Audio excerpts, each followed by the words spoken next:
on this biannual sanctions schemes.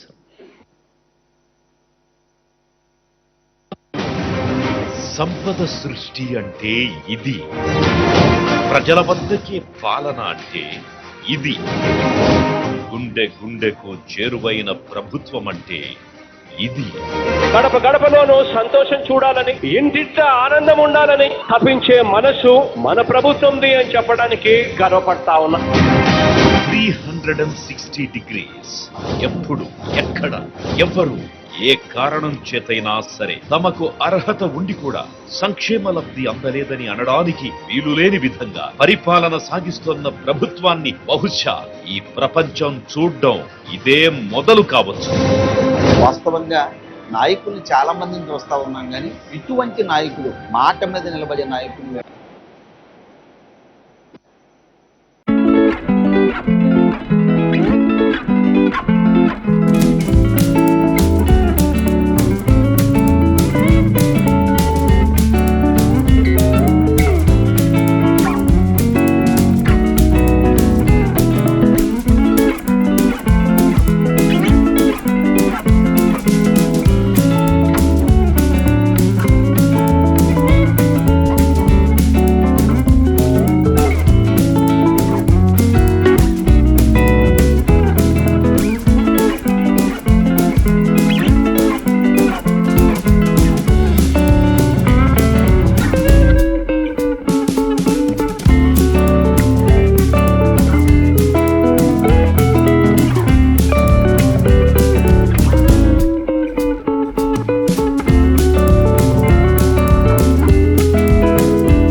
ఈ ప్రభుత్వం మాత్రం కార్డులు లబ్ధిదారులను పెంచుకుంటూ వెళుతున్న విధం కనిపిస్తోంది.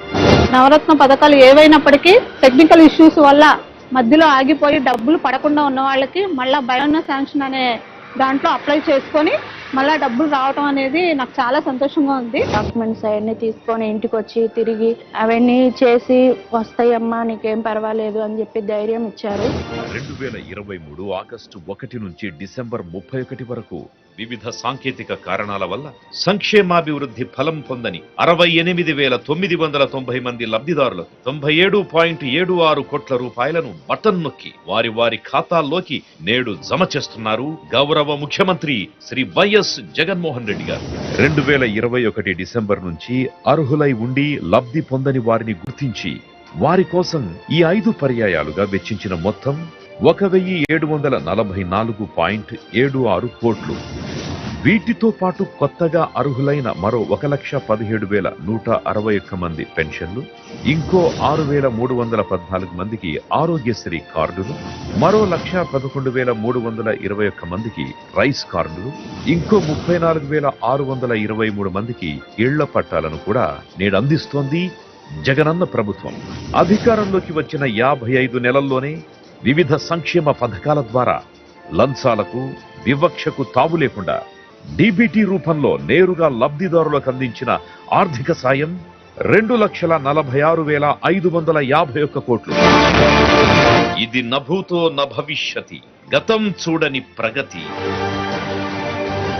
జగనన్నకు మాత్రమే సాధ్యమైన ప్రజా పరిపాలన ప్రఖ్యాతి.